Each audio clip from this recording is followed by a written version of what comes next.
Hello folks, welcome to chapter 22, the short-run trade-off between inflation and unemployment. Inflation and unemployment. In the long run, inflation and unemployment are unrelated because the inflation rate depends mainly on growth in the money supply. Because when money supply increase, in the long run, that will change the price, right? So that will cause the inflation. But for unemployment rate, the unemployment or the natural rate of unemployment only depends on the minimum wage, the market power of unions, efficiency wages, and the size of job search. So this is going to affect the unemployment rate, and this is going to influence the inflation. So which means in the long run, they have no relationship with each other. But in the short run, remember in this unit 4, what we learn just in the short run, in unit 4. So in the short run, society faces a trade-off between inflation and unemployment. The origins of Phillips curve. Phillips curve stands for PC, the short form. The short-run trade-off between inflation and unemployment. In 1958, A.W. Phillips realized that nominal wage growth was negatively correlated with unemployment in the UK. And in 1960s, Paul Samuelson and Robert Solow, they get this conclusion from A.W. Phillips, because what Phillips realized or get from his experience, just the nominal wage and the unemployment. So what means Phillips examined the nominal wage as inflation, but the inflation of nominal wage or inflation in the price, usually they move together, right? They are both of them are nominal variables. That's influenced by the monetary policy or the money supply curve. If money supply curve increase or the money supply increase, price increase, and both the nominal wage or inflation increase. So which means as a result, in 1960, these two economists created or found out the negative correlation between US inflation and unemployment, and named it the Phillips curve or PC. For example, suppose P equals to 100 this year, that's the base price, right? What we learned when we calculate like a CPI, GDP, something, we have the base year price. Suppose this year is the base year price and P equals to 100. The following graph shows two possible outcomes for next year. Part A, when the aggregate demand is lower, so the intersection between low aggregate demand, AD1, with the short run aggregate supply. Again, this is the short run. In this chapter, we learn the short run effect, right? The intersection is 103. So which means the price increased this year from 100 to 103. So the inflation rate would be 103 minus 100 divided by 100 times 100. That's equal to 3%, right? So with the lower aggregate demand, the inflation rate is 3%. And at this total output Y1, assume this is 60% of unemployment rate. For Phillips curves, the vertical axis is the inflation and the horizontal axis is the unemployment rate. Because for Phillips curves, we investigate the relationship between the inflation and the unemployment rate in the short run. So that's the two axes in Phillips curves model. A high aggregate demand, which is the AD2 here. You can see with a higher aggregate demand curve, the AD curve, aggregate demand curve, is going to shift to the right hand side, right? Which is the new intersection at B. The intersection between new aggregate demand curve and the short run aggregate supply curve, the new equilibrium, the price level is 105. So the new inflation is 105 minus 100 this year, divided by 100 times 100 equals to 5%. And that is the higher inflation, 5%. With the higher Y output from Y1 to Y2, a higher output means higher labors, right? More labors to produce more products, which means for point B here, the higher products means the lower unemployment rate. So according to this example, we can see that with higher inflation, higher P, we have a lower unemployment rate. But with a lower inflation rate, what we want, but we have to face a higher unemployment rate. So that's the trade-off for Phillips curve. So the trade-off between inflation and unemployment rate. And what you need to remember is for Phillips curve, it should be a downward sloping line, all right? Because that's the trade-off between those two variables. Since the fiscal and the monetary policy affect aggregate demand, the Phillips curve appears to offer policymakers a menu of choices. Again, the Fed just want to stabilize the economy. So the Fed can, according to the Phillips curve, to change or adjust its policy.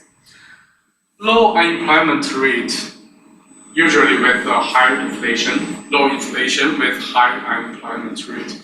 And the Fed can choose anything between, like how many money supply to increase or decrease, or how many government spending should they use, or what's the level of a tax cut or tax increase, something like that. The government can change the level to balance the inflation and unemployment rate.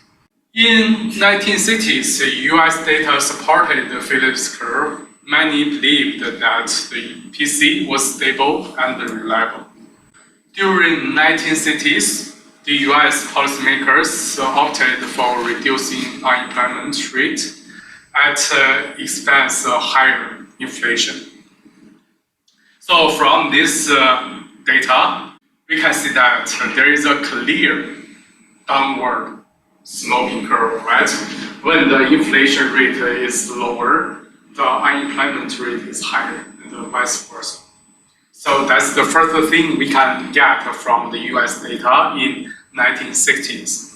And other than that, what is the most important in this is that from year to year, from 1961, 2, 3, 4, 5, 6, 7, 8, we know that the government expand or increase the money supply, expansionary of the wanted to stimulate the economy, so increase the money supply because of the Vietnam War. So which means you can see from this data from 1961, 2, 3, 4, 5, 6 to the 8, the inflation increase over time. But the unemployment rate decrease over time. So that's another thing we can learn from this data or from this chart. It's really changed over time, and which proved the Phillips curve. In 1968, Milton Friedman and Edmund Wells argued that the trade-off was temporary, based on the classical dichotomy and the vertical long-run aggregates curve. Remember, at the beginning of this chapter, we learned that for inflation, what will cause that is the monetary supply. That will cause inflation. And what will cause the unemployment rate, you read? Usually, like the minimum wage, the union, and the process of job searching, something like that, they have no relationship in the long run, but only in the short run. And also, for the long run aggregate supply curve, y divided or equals to a times f of l, k, h, and these 5 elements is going to determine the long run aggregate supply curve or the natural rate of n. So, which means the natural rate of n also is going to decide the unemployment rate, because with the fixed amount of labors, we are going to produce a fixed natural rate of output. Since in the long run, the yn is fixed, which means in the long run, the unemployment rate should also fix, will not change over time. So that's what these two economists say. Like the trade-off, just the temporary, not in the long run. The natural rate hypothesis, the claim that unemployment eventually returns to its normal or natural rate regardless of inflation, the same as the long run of aggregate demand curve. Aggregate supply curve. That's the price level. This is what we learned before. Like this is the price level, and this is the total output. And long run aggregate supply, short run aggregate supply, and they should intersect together. That's the aggregate demand curve. So, which means in the long run, that's the natural rate of output, right? So, in this way, it's the same claim that unemployment eventually is also going to return to its normal, because yn doesn't change. So, unemployment rate will also return to its nature. The same definition as this one in the long run. We have a long run aggregate supply curve, which is the nature of output. If we have aggregate demand curve, intersection is the equilibrium price level, such as that will cause a low inflation in the long run. Faster money growth. If there is a faster money growth, that's the monetary policy. What's government want? To change the interest rate, what their aim is to increase the aggregate demand, right? So faster monetary growth rate, that will increase the aggregate demand curve, shift the AD to the right hand side. And in the long run, it will not influence or affect the natural rate of output, because natural rate of output only decided by A, K, H, L, N. So it's vertical, but only cause inflation, price increase.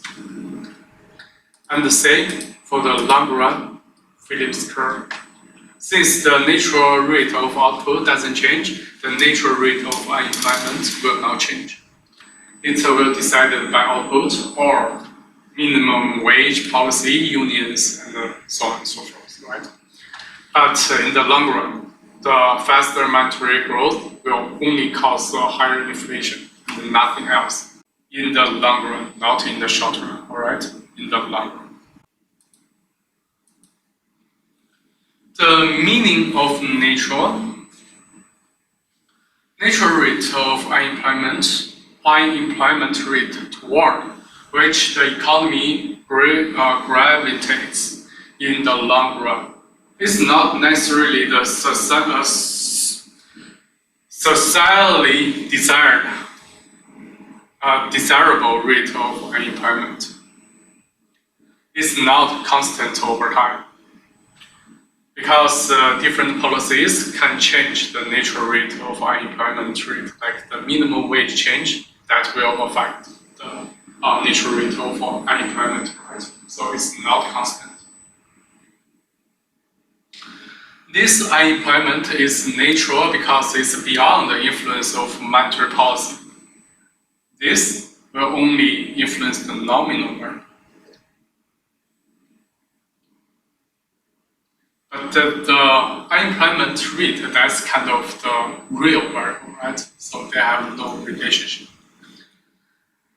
Various labor market policies, like again, minimum wage laws, unemployment insurance, and job training programs, all of this can affect the natural rate of unemployment rate. Reconciling theory and evidence. Evidence from 1960s. The PC Phillips curve slopes downward. A theory from Friedman and Phillips. PC is vertical in the long run.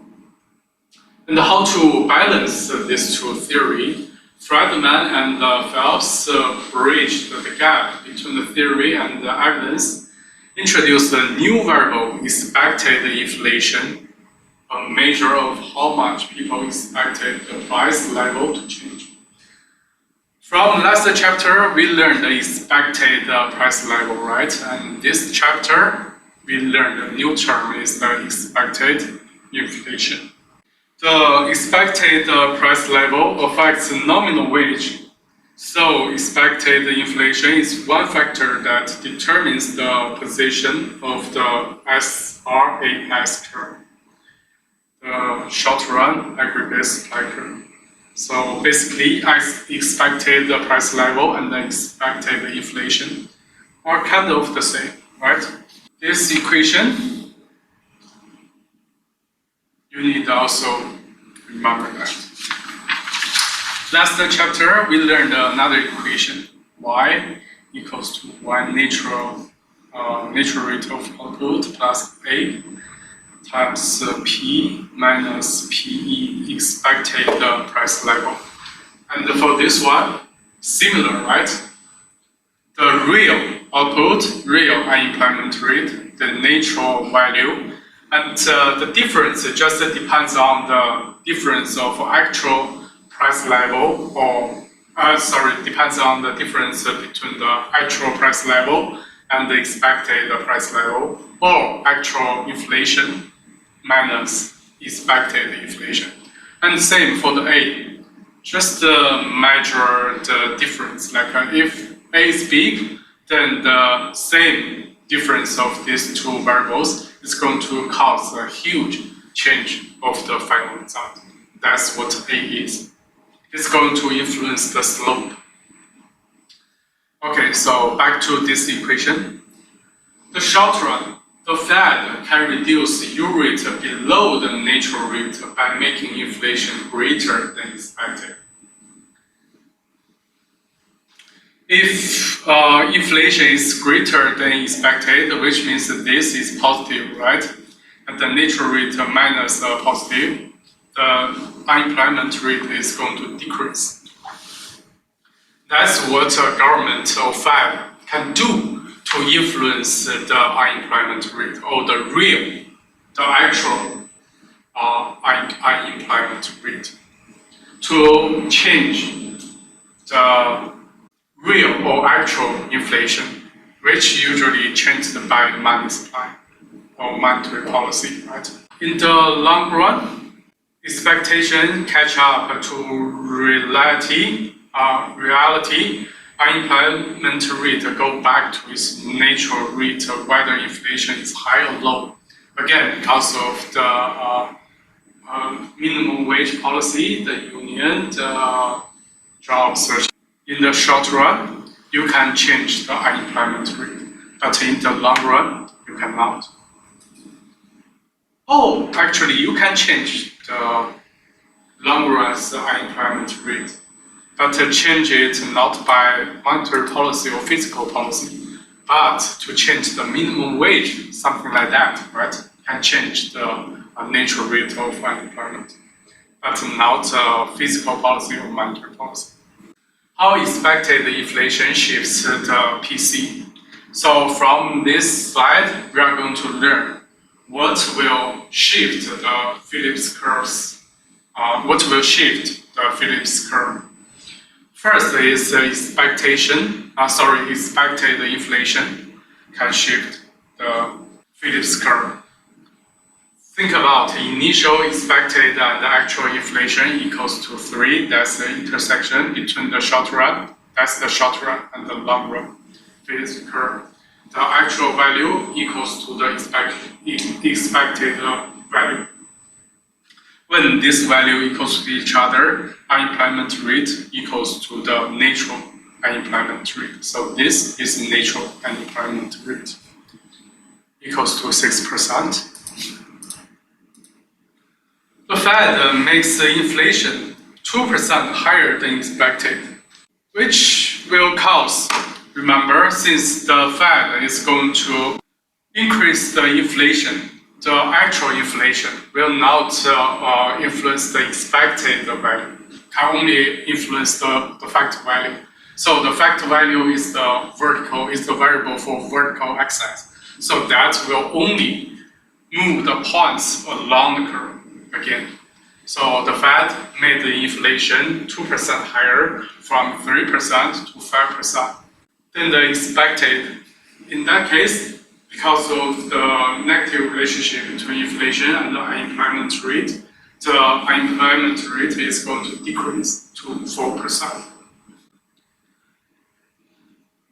But in the long run, expected inflation increases to 5%. From point A to point B, what the Fed can change is the actual inflation rate.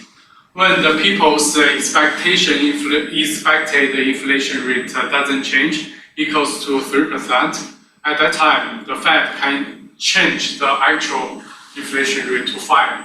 But over time, the people get smarter because they know there is inflation already happened in the economy. They are going to change their expected inflation closer to the actual inflation rate, right? So the expected inflation rate is going to increase from 3% to 5% over time. When the expected inflation increase or equals to the real new actual inflation rate, which is 5%, at that time, the PC, the Phillips curve, is going to shift upward or right-hand side from PC1 to PC2. But remember, the new intersection is again back to the long-run Phillips curve, which means the natural rate of unemployment doesn't change. What's the result of Fed's monetary policy or fiscal policy in the long run? Only increase the inflation and nothing else. But in the short run, that will decrease the unemployment rate. But in the long run, it will only cause the inflation, but nothing else. Right? That's the difference between the long run and the short run. And also, what you need to remember is the expected inflation can shift the Phillips curve. It's the same as what we learned yesterday. The expected price value, price level can change the aggregate demand curve. But the price level change, the actual price level change, will not cause the movement of aggregate demand. And the same idea here. The expected inflation can change the Phillips curve, but the actual inflation will not change the Phillips curve or move the Phillips curve. How expected inflation shifts the Phillips curve? Let's do this example together and we will figure out how expected inflation shifts the Phillips curve. For example, the natural rate of unemployment rate, and again, we need this equation first to figure out the answer. Unemployment rate equals to the, natural U rate minus A times actual inflation minus expected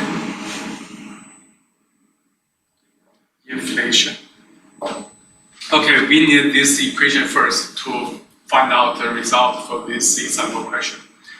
Natural rate of unemployment rate equals to 5%, and the expected inflation equals to 2. PC equation A equals to 0.5. So plot the long run Phillips curve. Remember, for the long run Phillips curve, there are two variables in the chart. The vertical line is inflation. Horizontal line is unemployment rate. So remember, in the long run, the natural rate of unemployment rate doesn't change in the long run. It's vertical line. So which means it is equal to the natural rate of unemployment. The long run Phillips curve will always equal to 5% in this case, equals to the natural rate of unemployment. That's the easiest to draw for this question. Find the unemployment rate for each of this value of actual inflation, such as when the actual inflation equals to 0 or equals to 6. We need to use this equation. The unemployment rate equals to the natural unemployment rate, which is equal to, such as this is 0, this is 6. 5, that's the natural unemployment rate, and minus A. A here equals 0.5. And times the actual inflation. The actual inflation here, the actual inflation is 0% or 6% in two cases, minus the expected inflation. Expected inflation is 2%, so minus 2%. We can calculate or find out the result. This is 5% minus or plus 1%. That's 6%.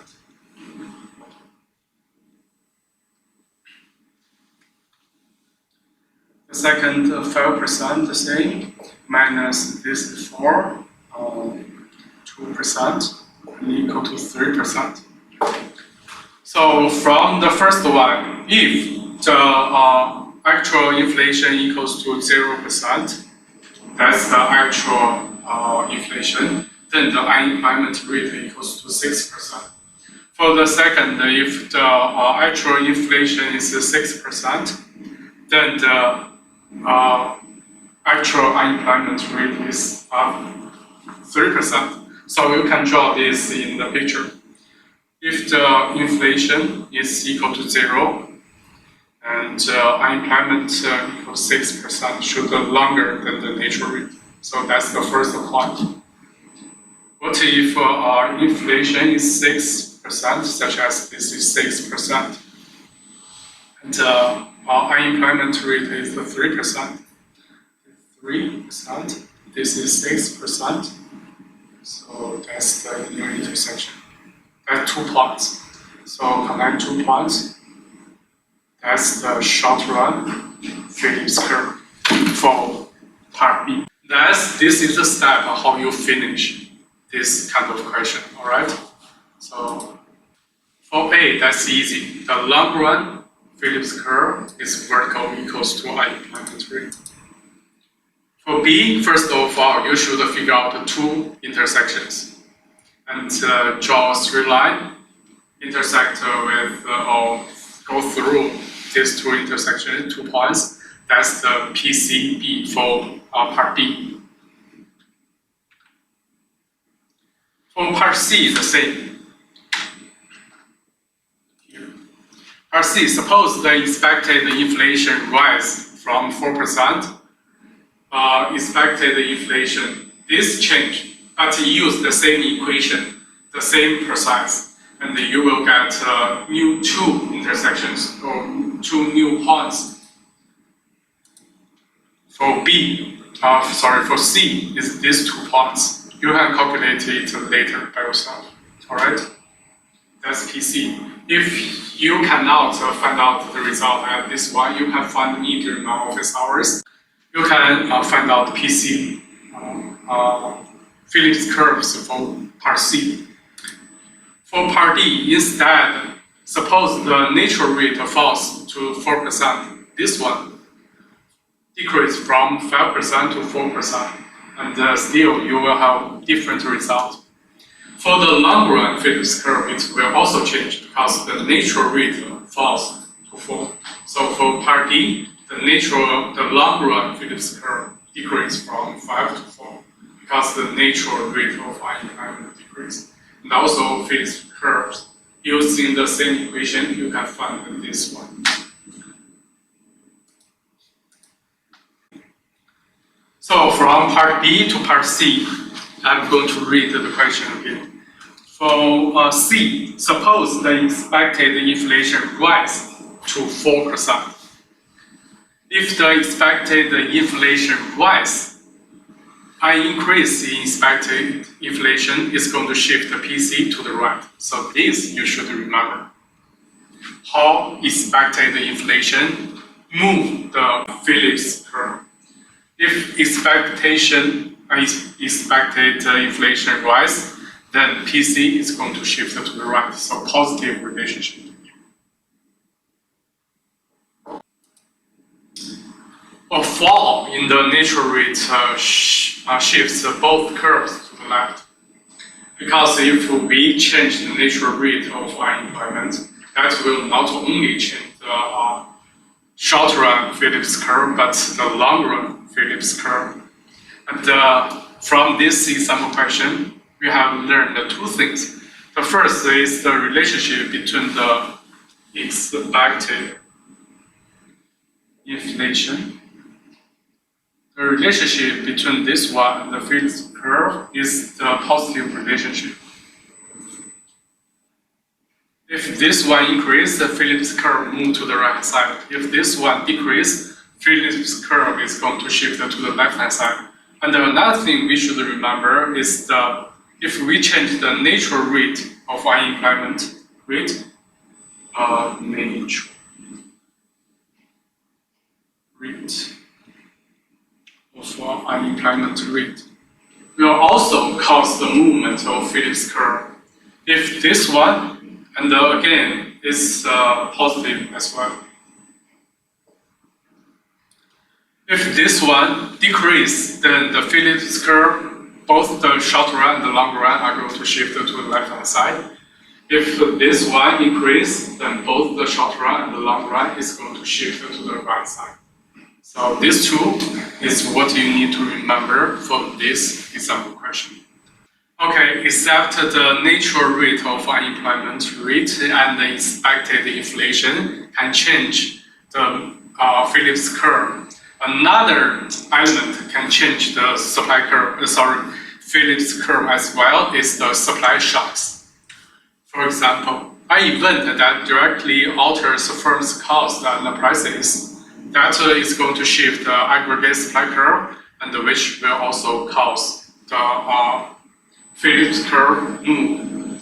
For example, a large increases in oil price between 1974 and 1979, OPEC restricted the supply of oil, which is going to reach to higher oil prices at that time.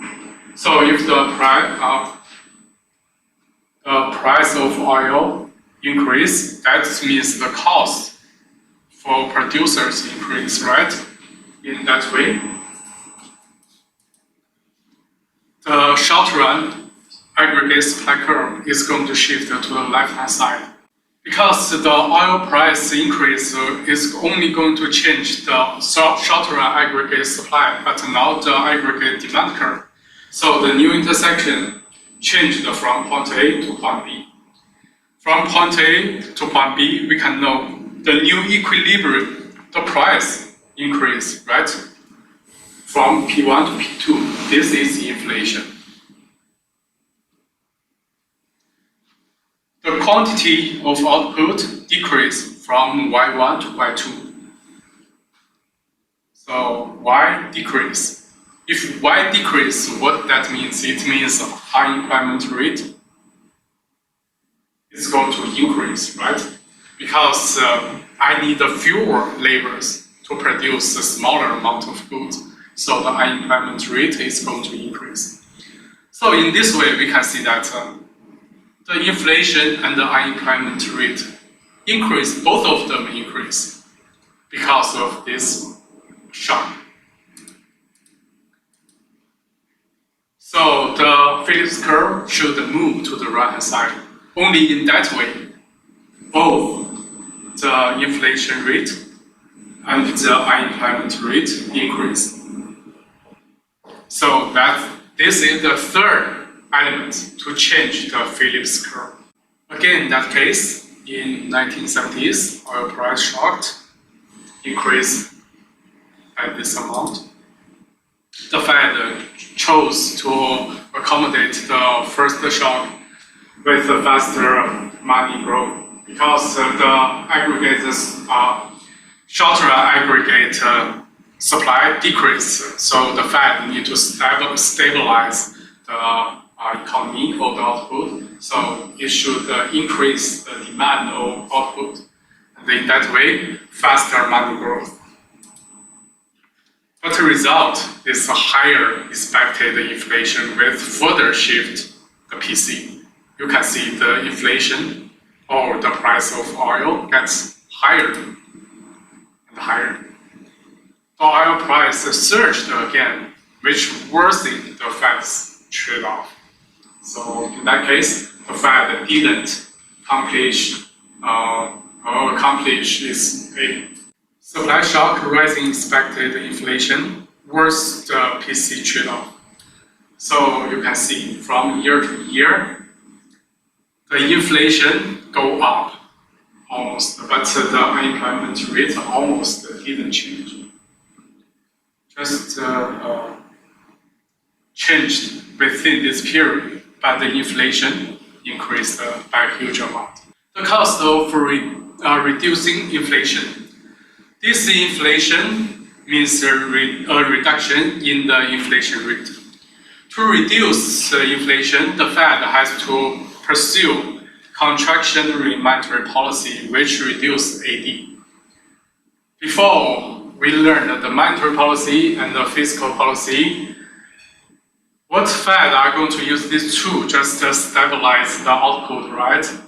And if the Fed wants to decrease the aggregate demand, the Fed is going to use the contractionary monetary policy.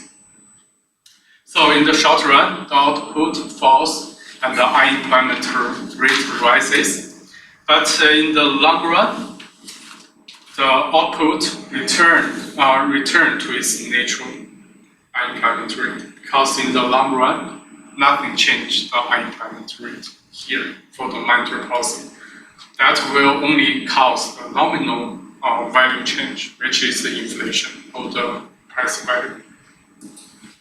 So this is the chart for that example. Contraction monetary policy move economy from point A to point B. Because this, for the contractionary monetary policy, what the Fed change is the actual inflation, right? So if change the actual inflation, that will cause the points move along the curve. So decrease the money supply, decrease the price level, decrease the inflation. So inflation decrease, and but at the same time, unemployment rate increase.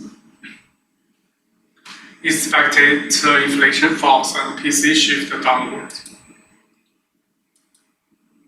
But in the long run, point C, the natural rate of unemployment lower.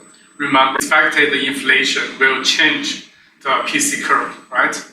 At the beginning, the Fed is going to change the money supply or the price level at the beginning, and that changed the actual inflation. So that's the points movement from point A to point B along the curve. But since the actual inflation decreased and the expected inflation at this moment was still here at point A.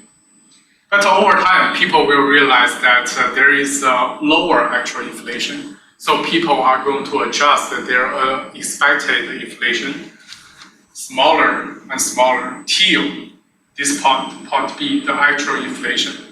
When people's expected inflation falls and equals to the real or actual inflation, remember the positive relationship and the PC curve, the Phillips curve are going to shift to the left-hand side. And the new intersection is still with the long run PC and back to its natural rate of unemployment. That's what the disinflation monetary policy will cause. First, it will cause a higher unemployment rate in the short run. But in the long run, the unemployment rate will not change, go back to the natural rate of unemployment rate, and the inflation will decrease. Sacrifices ratio. So sacrifice ratio, the percentage point of annual output lost per 1 percentage point reduction in inflation. That's the definition of a sacrifice ratio. Typical estimate 5 equals to 5, like for example, to reduce the inflation rate 1% must sacrifice 5% of year's output. So which means if we want to decrease the inflation rate, we have to face some higher unemployment rate or lower real output or lower GDP.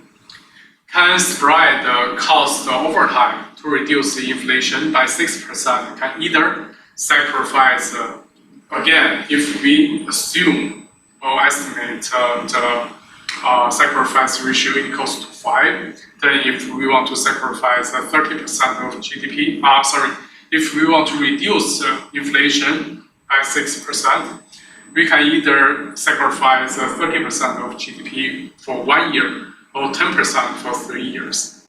This inflation requires enduring a period of high unemployment, and low output. That's the cost of this inflation. The regional expectation causes this inflation. The regional expectation theory, according to which people optimally use all the information they have, including information about government policies when forecasting the future. So which means for the household, when they because the expected inflation will move the Phillips curve, right? Expected inflation is going to move the Phillips curve, which is going to influence the unemployment rate or the output. So how people have the expected inflation? Usually people have the expected inflation according to their reality life. Like if they shop today, they realize that all the price increase or decrease, and then they will have the expected inflation. If the inflation go up or go down, that's one part that the people can get the expected inflation. But beyond that, they can also get that kind of information or expected inflation from the information of the government policies. The Fed maybe can tell you if they are going to control the inflation, decrease the inflation, or print a huge amount of money to increase the inflation, right? So the people can get this kind of expected inflation from 2 ways. So earlier, proponents Robert Lucas, Thomas Sargent, and Robert Barrow implied that this inflation could be much less costly. Because from the last slide, we learned that this inflation requires enduring a period of high unemployment and low output. But we do not want high unemployment and low output. We hope this period could be a little shorter. And that was the 3 economists assume or implied that we could have a less cost by what? Suppose the Fed convinced everyone is committed to reduce inflation. Again, back to the expected inflation, as I said. People or household has two ways to realize that. First is they shopping outside, and the other is getting information from the Fed, right? If the Fed can convince that everyone they are going to reduce inflation, then the Phillips curve are going to move really fast than if you realize it by yourself, right? If the Phillips curve move faster, which means the period of higher unemployment and lower output will be short. So that it means the less costly.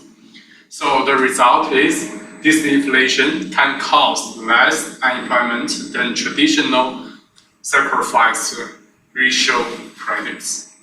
And this is what you need to remember. The Fed's information can really tell people, convince the people that the expected inflation and will move the Phillips curve faster than if household can realize that by themselves. So the others are the case studies. So I'm just going to read it. It's really easy. The Fed Chairman Paul Volcker, appointed in late 1979 under high inflation and unemployment during that period, and changed the Fed policy to disinflation. From 1981 to 1984, fiscal policy was expansionary, so Fed policy had to be very contractionary to reduce the inflation. So success is inflation fell from 10% to 4%, but caused high unemployment rate, which means the Fed's policy was not really good during that period. So that's the chart you can see from 1979. The disinflation turned out to be very costly. So you can see during that period, according to the data, the unemployment rate are just nearly 10%, pretty high during that period. So which means it's really costly during the Volcker's period. So if you only use the monetary policy or fiscal policy instead of tell people what you really want to change people's expectation fast, which means the disinflation will be costly. How about Greenspan's era?